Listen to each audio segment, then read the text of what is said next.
চলো চলো, আমার বেলুনের বুলেট ট্রেন তাড়াতাড়ি ফুলে বড় হয়ে যাও। আজকে ডিলারদের বোকা বানিয়ে তোকে বিক্রি করে আমি লাখপতি হয়ে যাব। এইভাবেই ফুলতে থাক, ডিলাররা তোকে দেখা মাত্রই কেনার জন্য পাগল হয়ে যাবে। আরে বাহ, আমার বুলেট ট্রেনটি তো তৈরি হয়ে গেছে, একদম আসল মনে হইতাছে। আরে ওই তো ডিলাররা চলে আসতেছে। এবার ওরা এসে দেখে ফেলার আগে এই পাম্পটাকে এখান থেকে লুকিয়ে ফেলি, এমনটা যাতে না হয় আবার আমার পুরোটা প্ল্যান ফেল হয়ে যায়।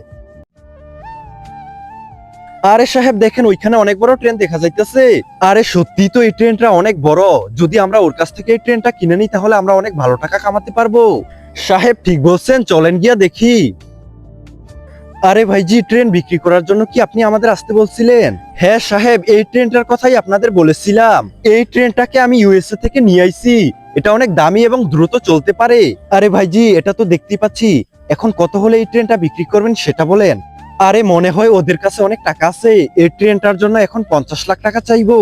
আরে সাহেব বেশি না, এই ট্রেনটার জন্য আমি মাত্র 50 লাখ টাকা চাইতেছি। আরে কি বলছো, 50 লাখ টাকা?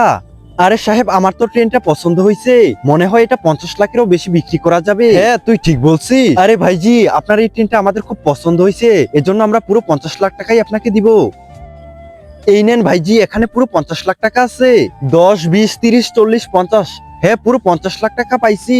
এবার আপনারা আপনাদের ট্রেন বুঝে নেন, আমার অনেক দরকারি কাজ আছে, আমি চললাম। ঠিক আছে ভাইজি, এবার আপনি চলে যান।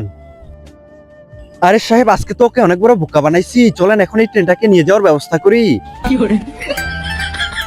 আরে বাপরে, ও তো আমাদের বোকা বানিয়ে চলে গেল।